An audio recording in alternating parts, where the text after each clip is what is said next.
and love binding. Should we do it? If we do it, what are the consequences? What are the outcomes? So please stay tuned.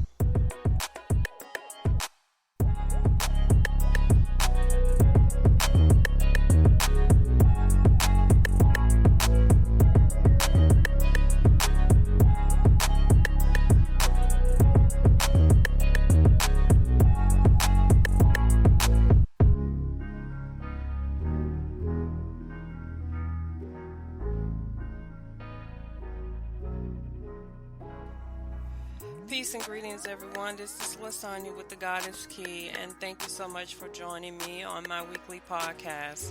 I took a little bit of break to do some spiritual deep connection to make sure that I am on the correct page, so the information that I receive will be beneficial to you and in your spiritual growth and development. And then on the opening, as I stated, that I wanted to get into love binding, and if this is something that we should be doing.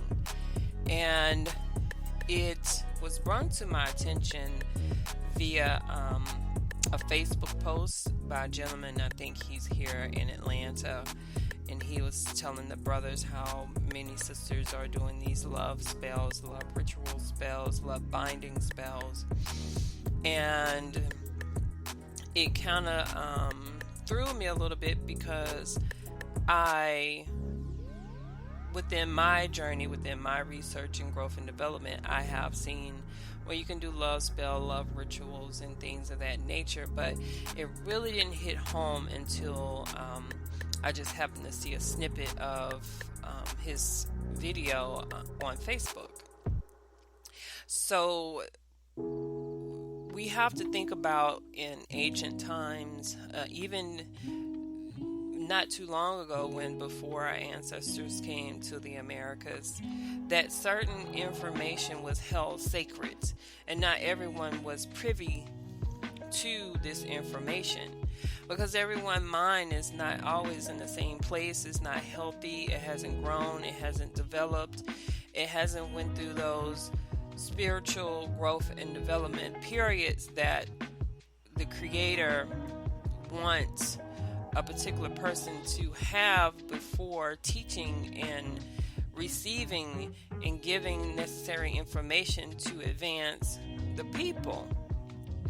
And because we live in this day in society where any and everything can be looked up on Instagram, Facebook, Google, YouTube, there's a lot of information out there, and people are trying to do these type of spells and rituals for love, for money, whatever the case may be.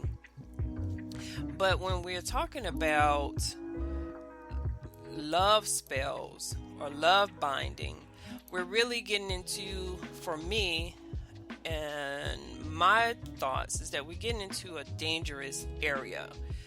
And this is why, like I said, during ancient times and even during our ancestral times, before they came to the Americas, that not everyone was allowed to have this information, because of what I see is going on now, where they're taking free will from people who may not want to be in a relationship anymore. They move on, and then they want to put some kind of spell or love binding on them. And you really are messing with God's free will. You're messing with this person's free will to be able to move on if they want to see someone else. If, for example, if you're married and you catch your spouse cheating, that is something, of course, is different than if you're single and you're dating and your partner is cheating. If you're married and you catch your spouse cheating, then it needs to be a conversation needs to be had on how do you move forward. Do you want to divorce? Do you want to try to work it out? What are the issues that has come up in the marriage? What take a look at self first. I know for me, when I ended my marriage and looked back, I could see where I thought I was the perfect wife and doing everything perfectly, but I did make a lot of mistakes, and it took growth in a spiritual journey and path to show me where I had made those mistakes. So a lot of times we may think we're being the perfect spouse, but there's some kind of breakdown that that each person is doing that is leaving the other person unfulfilled or seeking something else. It could be a host of things. And then sometimes it is true, a person just cheats because they want to, and not necessarily the other person is doing anything wrong. But when we get into love binding, to me what it shows is that you're a controlling person, that you want to control this person to the point that you have to put a spell on them to keep them in a relationship. And that in itself is the issue that you need to look at. It also shows that you have insecurities, which in itself you need to look at, because there's some healing that you need to do as well.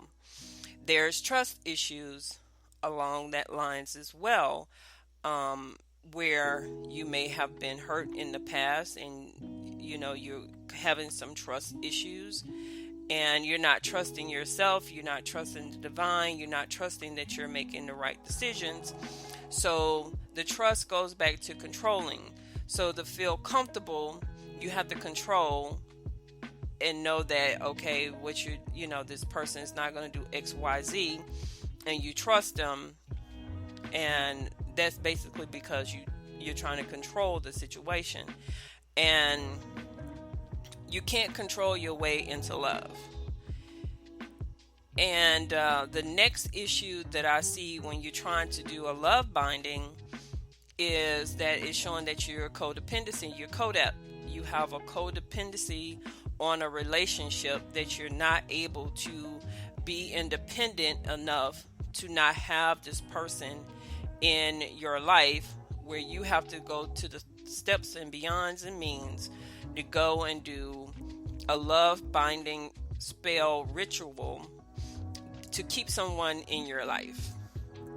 It also shows that you're manipulative, that you will manipulate the situation to the point where it's benefiting you, and you're trying to deceive and defraud someone to maintain in a relationship, or even get back at them for something that they have done, that you feel that was done to you, whether it was cheating or talking to someone else, or whatever you may feel that it is. And again, it also shows low self-esteem, and low self-esteem goes back to insecurity. Those two play hand in hand, that you're not valuing yourself as a person, that you would take the means to keep someone in your life instead of knowing that you are everything that someone else would want, instead of this person that you're trying to maintain in your life. And it also shows fear of abandonment. You don't have control over your emotions, and it's a fear of abandonment, that this person is going to leave you, which goes back to codependency, that you can't be in a relationship, you can't be independent and not have a relationship of your own. And again, it holds a person from having free will and being what God has created them to be, and being able to make the decisions that they choose to make. And what happens is that you end up bonding yourself to a relationship that is not healthy. And a good relationship doesn't need a love binding spell. It doesn't need any type of ritual. When you're in a good relationship, the only thing that you need is pure energy, to pure love energy that works together, that was created by the divine for this relationship, and you work together in pure love. And if you are seeking to do these types of spells, that is a clear sign that you're not in a healthy, loving, reciprocal relationship. And it also shows that you need to do more work on self, do more work on healing of self, to resolve any issues that may have been from previous relationships, or previous issues that you may have had in childhood, that you will have to seek out and do these kind of things to maintain a relationship with someone. And I can't say exactly what happens in the spiritual world when you do these kind of love spells and love binding, but you may end up binding yourself to someone for eternity that you really don't even want to be bind to. Because if this person is if the ancestor, the divine, the creator, God, Jehovah, however you want to call it, is moving this person out of your life, is for a good reason. And if you're trying to bind yourself and bind this love, or bind this person to you, then you're creating more of a devastating effect that's going to hurt you in the long run and create havoc in your life that you really don't need. So for me, I say leave these type of love binding spells, love ritual spells alone. If you want to do something to attract the love that you want, you have to set out good intentions, have a pure heart, write down exactly what you're looking for, speak to the ancestors, speak to your spirit guide, speak to whoever you pray to, and let them know this is the person that I seek to have in my life. But in the meantime, in between time, you need to work on self, work on clearing up any resolved issues, work on healing your heart from any trauma that you may have had throughout your childhood, teens, adult life, and be the best person that you can be. So when it's time, that person that you are looking for will come, and it will be no need for any kind of love binding spells. Yes, you can, put on nice fragrance, make yourself look beautiful. You can set good intentions with candles, good intentions with roses. Take love baths to in situ elevate your pure essence of love to attract that right kind of person that you seek to have in your life. But this is why the ancestors, or during ancient times, only this sacred knowledge was allowed to certain people, because it will end up in the wrong hands and people will use it for evil or for bad intents instead of good intents and good intentions to uplift the people, to uplift the society, to uplift man and woman in a positive direction, and not try to create havoc, because you never know what kind of children are involved, who can get hurt in the process. All these things, once you set something, has an effect. It's always a cause and effect. So we need to always be mindful before we go doing love binding ritual spells. Okay? So that is my take for love binding. I hope you enjoyed this podcast today. Please visit my online spiritual store at thegoddesskey.com. You can follow me on Instagram, Facebook at thegoddesskey333, and I will speak with you next week. Have a great one. Peace and blessings.